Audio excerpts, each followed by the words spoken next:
রাতের অন্ধকার কাটতে না কাটতে পাহাড় ঘেরা চট্টগ্রামের জঙ্গল সলিমপুরকে চারদিক থেকে ঘিরে ফেলে যৌথ বাহিনী। সেনাবাহিনী, সাজোয়া যান, পুলিশের জলকামান সহ সেনাবাহিনী, পুলিশ, র্যাব, বিজিবি এবং আর্ম পুলিশ ব্যাটালিয়নের সদস্যরা শুরু করে অভিযান। আইন শৃঙ্খলা বাহিনীর কর্মকর্তারা জানান, স্বরাষ্ট্র মন্ত্রণালয়ের নির্দেশে শুরু হওয়া এই অভিযানের লক্ষ্য দীর্ঘদিন ধরে সক্রিয় সন্ত্রাসী এবং ভূমিদস্যু চক্রের দৌরত্ব বন্ধ করা। অভিযানে এই পাহাড়ি এলাকার কিছু বাড়িতে তল্লাশি করা হয়। দর্শক, এই বিষয়ে আমরা বিস্তারিত কথা বলবো। আমাদের সাথে যুক্ত হয়েছেন আমাদের সহকর্মী রাজীব বুড়ো এবং একই সাথে কর্নেল অবসরপ্রাপ্ত মোহাম্মদ জুগলুল আহসান, নিরাপত্তা বিশ্লেষক। অনেক ধন্যবাদ আপনাদের দুজনকেই আমাদের সাথে সময় দেবার জন্য। আমাদের সহকর্মী রাজীব বুড়োর কাছে যদি একটু প্রথমে আসি। রাজীব, অভিযানের এই মুহূর্তে সর্বশেষ কি খবর আপনার কাছে আছে, সেটি নিয়ে আমরা আলোচনা শুরু করতে চাই। তানিয়া, আমরা এই অভিযানটি আসলে আজকে ভোর রাতেই শুরু হয়েছিল এবং যেখানে অভিযানটি করা হয়েছে ওইটা একটি বিশাল এলাকা, প্রায় 3000 একর একটি পাহাড়ি এলাকা। তো ফলে ওখানে আসলে বেশ দুর্গম এবং এখানে দীর্ঘদিন ধরে এখানে যারা ভূমিদস্যুরা আছে ওরা বিভিন্ন পাহাড়গুলো দখল করে কেটে তারা প্লট বাণিজ্য করে জায়গাগুলো বিভিন্ন জনের কাছে বিক্রি করেছে এবং তারা এখানে অনেক প্রচুর লোকজন সেখানে আসলে বসবাস করে, বিশেষ করে যারা স্বল্প আয়ের মানুষ তারা আসলে মূলত ওইসব জায়গায় থাকে। তো এবং এখানে আমরা দেখতে পাই যে এক এক যখনই আসলে রাজনৈতিক পট পরিবর্তন ঘটে তখনই আসলে ওই সরকারের সমর্থনে তা আসলে কিছু লোকজন কিন্তু ওখানে যায়, অর্থাৎ যারা ওখানে দখলদারিত্বের সাথে যুক্ত থাকে তারা আসলে কোনো না কোনো রাজনৈতিক দলের সাথে আসলে যুক্ত থাকে, যারা ক্ষমতায় থাকে। তো এক্ষেত্রেও সেটা হয়েছে। এখন বর্তমানে ওখানে ইয়াসিন নামে একজন আছে, সে আসলে মূলত পুরো এলাকাটা আসলে সেই তদারকি করছে এবং তার বিশাল বাহিনী এবং প্রতিটা ওই এলাকায় ঢোকার মুখে কিন্তু পুরো এলাকাটা কিন্তু সে তার নিজের মতো করে সিসিটিভি ক্যামেরা বসিয়েছে এবং রাস্তায় একটু পরপরই কিন্তু সেই স্পিড ব্রেকার বসিয়েছে, যাতে করে পুলিশের পক্ষ থেকে বা আইন শৃঙ্খলা বাহিনীর পক্ষ থেকে কোনো ধরনের অভিযান চলার সময় যেন আসলে খুব দ্রুত যেন যেতে না পারে। তো এই ক্ষেত্রে আসলে আমরা দেখেছি এইসব জায়গায় কিন্তু বেশ কয়েক বছর ধরে এখানে প্রশাসন অভিযান করেছে, সেখানে পরিবেশ বলেন অথবা জেলা প্রশাসনের পক্ষ থেকে বলেন বা র্যাব বলেন। তো সেখানে আসলে যখনই তারা আসলে অভিযান করেছে তখনই তারা আক্রমণ শিকার হয়েছে। পরিবেশের পক্ষ থেকে হয়েছে একবার, এরপরে জেলা প্রশাসনের পক্ষ থেকে যখন গেছে তখন নির্বাহী ম্যাজিস্ট্রেট এবং ওসি সহ বেশ কয়েকজন আহত হয়েছে এবং সর্বশেষ এই বছরের জানুয়ারিতে র্যাবের একটি টিম ওখানে আসলে অভিযানে নামে এবং অভিযান চলাকালে তারা সন্ত্রাসীরা তাদেরকে আক্রমণ করে এবং 4 জনকে আহত করে, র্যাব সদস্য তার মধ্যে একজন মারা যান, মোতালেব নামে একজন সদস্য মারা যান। তো তার পরিপ্রেক্ষিতে কিন্তু মূলত আজকের এই অভিযানটি এবং এখানে প্রায় 3000-এর মতো আইন শৃঙ্খলা বাহিনীর সদস্য ছিল, সেখানে সেনাবাহিনী, র্যাব, বিজিবি, আনসার তারা এখানে ছিলেন এবং তারা তাদের নানা রকম যান কিন্তু তারা নিয়ে যান, বিশেষ করে সাজোয়া যান, জল কামান ইত্যাদি তারা ওখানে নিয়ে গেছিলেন। এবং ওখানে একটা মূল সমস্যা যেটা, যে পুরো এলাকার মধ্যে আসলে কোনো ধরনের টেলিফোনের নেটওয়ার্ক নেই, ফলে ওখানে ঢোকার পরে আসলে কারোর সাথে কারোর যোগাযোগ করাটা খুবই সমস্যাজনক এবং এখানে কিন্তু বেশ কয়েকটা সেক্টরে ভাগ হয়ে কিন্তু এখানে অপারেশন চালা হয়। একদিকে পুলিশ ছিল, একদিকে র্যাব, একদিকে সেনাবাহিনী। তো ফলে বিভিন্ন ভাবে পুরো এলাকাটা তারা আসলে অভিযান করেন এবং এটা নিয়ে কিন্তু এই অভিযানের নেতৃত্ব দেন হচ্ছে ডিআইজি, এই ডিআইজি আহসান হাবিব পলাশ। তিনি এমনি অভিযানের পর দুপুরের দিকে একটু হালকা আমাদেরকে ব্রিফ করেছিলেন, কিন্তু পূর্ণাঙ্গভাবে তিনি যে বিষয়ে ব্রিফ করবেন সেটি আসলে এখনো জানাননি, সেটাও তো আগামীকালকে একটু সময় দিয়ে তার মানে অভিযান চলছে এখনো, আমরা যদি ধারণা করি এই বিষয়টি নিয়ে এখনো আসলে চলছে। অভিযানের সমাপ্তি ঘোষণা করেননি এবং আপনি বলছিলেন যেহেতু ভিতরে নেটওয়ার্কেরও সমস্যা, আসলে পুরোপুরি সর্বশেষ তথ্যটি জানবা একটু কঠিন হয়ে যাচ্ছে। আপনি থাকবেন আমাদের সাথে, আমরা আমাদের অতিথির কাছে যেতে চাই। কর্নেল অবসরপ্রাপ্ত মোহাম্মদ জুগলুল আহসান, আপনার কাছে এই যে আমরা জঙ্গল সলিমপুর বলছি যে অপারেশনের কথাটি, এটি যদি একটু পিছনের দিকে তাকাই, 4 দশক ধরে পাহাড় কেটে সন্ত্রাসীরা এখানে বসতি করেছে, এখানে তারা প্লট বাণিজ্য করেছে, এখানে বসতি গড়ে উঠেছে, এখানে তারা নানা ধরনের অস্ত্র থেকে শুরু করে মাদক নানা রকম অপকর্মগুলো তারা চালিয়ে গেছে। কখনোই এটি কেন অভিযানের আওতায় আসেনি অথবা এত পরে কেন আসলো?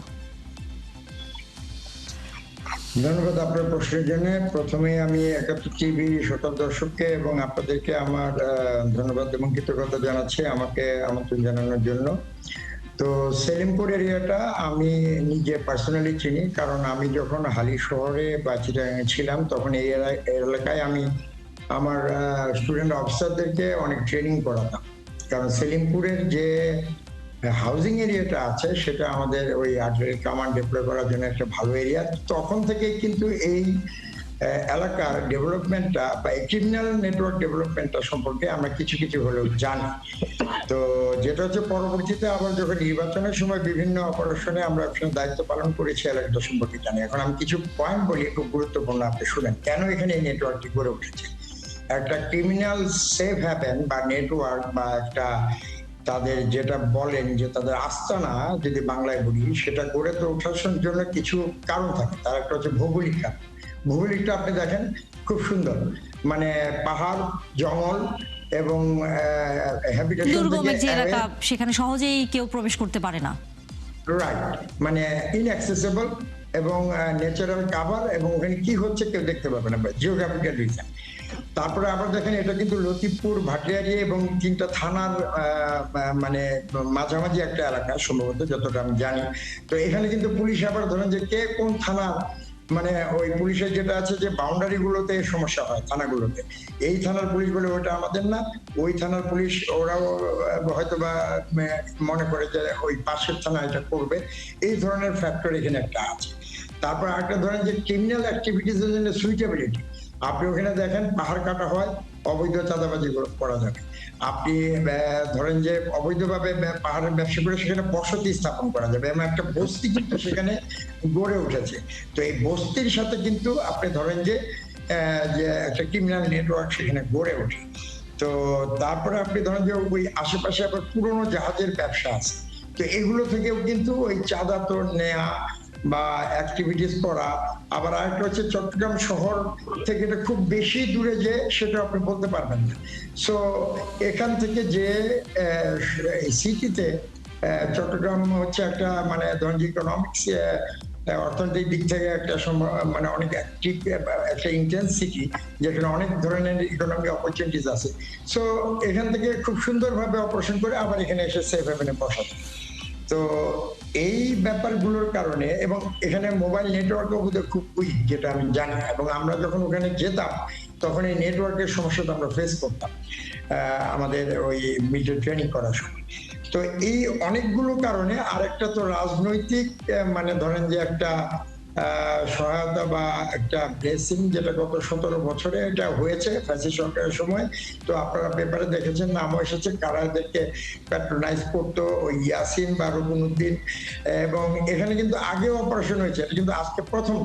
2017 সালে অপারেশন হয়েছে, তখন কিন্তু রেজিস্ট্যান্স হয়েছিল, এবং 2022 সেদিকেও হয়েছিল। এবং আমরা যখন ইলেকশনের ডিউটিতে আমি যখন এখানে ডেপ্লয়েড ছিলাম, তখন কিন্তু আমি বিভিন্ন সোর্সে খবর পেতাম যে এই সন্ত্রাসগুলো আমরা যখন চেস করতাম বা টার্গেট করতাম, ওই এলাকায় যে মানে আশ্রয় নিয়েছে, এবং ওই এলাকা থেকে আমরা একটাকে ধরেও ছিলাম। তো যাই হোক, বাট তখন আমি ওই এলাকাটা সম্পর্কে জানি যে দিস আর দ্য রিজন যেগুলো আমি বললাম, এটা একটা মানে ক্রিমিনাল হাব, এবং এরা এখানে এতদিন যাবত এমন একটা নেটওয়ার্ক গড়ে তুলেছে, ওই যে অটো বা সিএনজি যে চালায় সে কিন্তু উপস্থিত থাকে। সো তাদের সাথে কিন্তু তাদের একটা নেটওয়ার্ক হয়ে গেছে, কাজে আর্লি ইনফরমেশন এখানে আগেই চলে যায়। এবং আজকে যেটা হয়েছে, ওই যে ট্রাক রেখে দেওয়া এবং ব্রিজ ভাঙা, আপনি হয়তো প্রেক্ষাপটগুলো বলছেন যে কেন বা কিভাবে এই এলাকাটি এরকম হচ্ছে, দুর্ধর্ষ একটি জায়গা তৈরি হয়েছে, কিন্তু এখনো কেন যারা এর পেছনে সেরকম কোনো মূল হোতা অথবা নানা বিষয় আপনি সামনে নিয়ে এসেছিলেন যে কারা থাকতে পারে সেখানকার স্থানীয় এবং রাজনৈতিক একটা প্রভাব থাকতে পারে, সেভাবেই হয়তো এত শক্তিশালী একটা অবস্থানে তারা আছে, যুগের পর যুগ তাদের আসলে কিছুই করা যায়নি। এবং বাইরে থেকে অস্ত্র যেহেতু এখানে আছে, তারা যেভাবে যুদ্ধ করছে আমাদের যৌথ বাহিনীর বিরুদ্ধে, এটা তো কম বেশি খবরও আসছে। তার মানে তাদের কাছে এই অস্ত্র ব্যবহারের প্রশিক্ষণ এবং সেই অস্ত্র ব্যবহার মানে অস্ত্র ব্যবহার করার মতো পর্যাপ্ত অস্ত্র আছে। এগুলো তো আর এমনি এমনি তৈরি হয়নি, তার মানে এটির পেছনে বিশাল বড় কোনো শক্তি হয়তো কাজ করছে। তা আপনার কাছে কি মনে হয় যে যারা মূল হোতা, যারা এই মূল চালিকা শক্তি, তাদেরকে আসলে কি আদৌ কখনো ধরার কোনো সুযোগ থাকে কি আসলে এখানে? রাইট, আপনার প্রশ্নটাতে আসছে আর কি, যে যেটা হচ্ছে যে এই সন্ত্রাসীদের জন্য কিন্তু নির্দিষ্ট পার্টি থাকে না। এখন এরা যখন ক্ষমতায় যে আসে তাদেরকে তাদের ছত্রছায়া তারা এই কার্যগুলো কর্মকাণ্ডগুলো তারা করার চেষ্টা করে। এখন কথা হচ্ছে এখানে আরেকটা রিভার্স সাইড আছে, সেটা হচ্ছে আমি রাজনৈতিক আধিপত্য বিস্তারের জন্য যদি আমি তাদেরকে ব্যবহার করে থাকি বা তাদেরকে দিয়ে আমার রাজনৈতিক যে দুর্বৃত্তায়ন বা রাজনৈতিক আধিপত্য বিস্তারের জন্য করে থাকি, তাহলে কিন্তু সে অটোমেটিক্যালি আমার একটা শেল্টার পেয়ে যাবে। তো আমাদের শাসন ব্যবস্থা বা আমাদের প্রশাসনিক ব্যবস্থা বা আমাদের রাজনৈতিক ব্যবস্থা গত 17 বছরে যে চরম আপনার মানে অব্যবস্থা চলেছে, তাতে তাদের এই ধরনের একটা নেটওয়ার্ক শক্তিশালী ট্রেনিং এর কথা বললেন, অস্ত্রের কথা বললেন, প্রশিক্ষণের কথা বললেন, তো এগুলো সবকিছু আছে। আরেকটা বড় ব্যাপার হচ্ছে যে আপনার চট্টগ্রামে কিন্তু আমাদের ইনসার্জেন্সি রয়েছে। সো এই যে যারা ক্রিমিনাল নেটওয়ার্ক, তারা কিন্তু এই অস্ত্র চোরাচালানের নেটওয়ার্কের সাথেও কিন্তু তাদের কানেকশন থেকে যায়। কাজে অস্ত্র জোগাড় করা তাদের জন্য খুব মানে খুব একটা টাফ কোনো ব্যাপার না। আর প্রশিক্ষণ তো আপনি ধরেন যে যারা এ ধরনের কর্মকাণ্ডে জড়িত, তারা তো নিজেদের এক্সপিরিয়েন্স থেকেই তাদের যে শিষ্য বা তাকে গড়ে তোলে, ছোটবেলা থেকে গড়ে তোলে সেই ডিয়ারিং একটা ছেলে বা ডিয়ারিং সদস্যকে তারা আস্তে আস্তে ইনক্লুড করে তাদের প্রসেসে।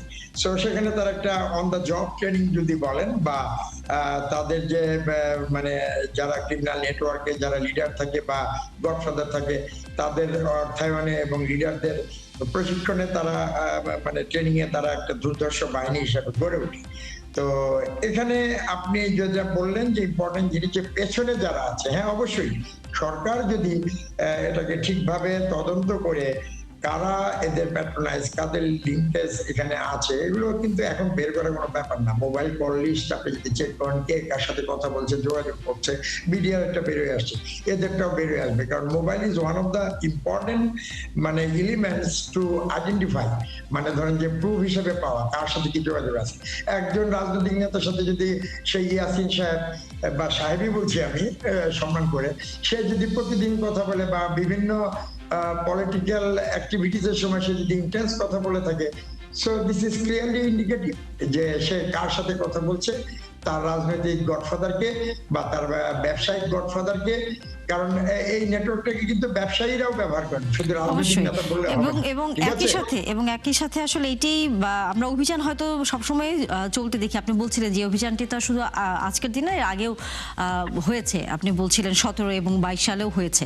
তো সেই হিসেব করে বলাই যায় যে বারবারই অভিযান হচ্ছে, কিন্তু মূল হোতাদের ধরা যাচ্ছে না। আমরা এরকম হয়তো বেশ কয়েকজন সন্ত্রাসীদের দেখতে পাচ্ছি বা স্থানীয় যারা অপরাধের সাথে জড়িত সেভাবেই আমরা হয়তো গ্রেফতার দেখতে পাচ্ছি, কিন্তু এই অভিযানটা যেন সেরকম না হয়, আমরা সেই প্রত্যাশায় রাখতে চাই। রাজীব বড়ুয়া, একেবারে শেষের দিকে আমরা, সেটি হচ্ছে যেহেতু আগামীকালও এই অভিযান চলবে, নেটওয়ার্ক আপনি নিজেই বলছিলেন যে সেখানে হয়তো নেই, তথ্য জানাটি হয়তো কঠিন হয়ে যাবে, তারপরেও আপনার দৃষ্টিতে, আপনার বিশ্লেষণে কি মনে হচ্ছে, অভিযানটি কি আরো দীর্ঘায়িত হবে? এখানে একটি বিষয় যে আজকে অভিযানের পরে কিন্তু ডিআইজি বলছিলেন যে এখানে দুটি স্থায়ী ক্যাম্প করা হবে, একটি হচ্ছে পুলিশের, একটি হচ্ছে র্যাবের। তো দুটি স্থায়ী ক্যাম্প যদি থাকে সেই ক্ষেত্রে হয়তো এই যে আগে যেমন বছরে মাঝে মধ্যে মানে হঠাৎ করে অভিযান পরিচালনা করা হতো, সেই জায়গা থেকে আসলে সেই জায়গাটি আর থাকবে না। নিয়মিত একটি আওতার মধ্যে, মানে নিয়মিত ওই জায়গাটি একটা তাদের তদারকির আওতার মধ্যে এসে পড়বে। এবং এখানে বলা হচ্ছে যে আজকে ডিআইজি বললে যে পুরো এলাকা তারা আসলে যে যৌথ বাহিনী, সেই যৌথ বাহিনীর পুরো এলাকাটাই আসলে তারা নিয়ন্ত্রণে নিয়েছে। এবং তার মানে অভিযানটি আরো সামনে কিছুদিন চলবে। আজকে আসলে এখানে আলোচনা শেষ করতে হচ্ছে। ধন্যবাদ রাজীব বড়ুয়া, এবং একই সাথে ধন্যবাদ কর্নেল অবসরপ্রাপ্ত মোহাম্মদ জগলুল আহসান। নিশ্চয়ই আগামীতে আবারও কথা হবে, কারণ এই অভিযানের খবরাখবর হয়তো আরো বেশি আমাদের হয়তো জানবার রয়েছে। দর্শক, এই ছিল আজকের সংবাদ যোগে। আগামীকাল ঠিক রাত 10টায় আবারও দেখা হবে নতুন কোনো বিষয় তার বিশ্লেষণ নিয়ে। থাকবেন ৭১-এর সাথে।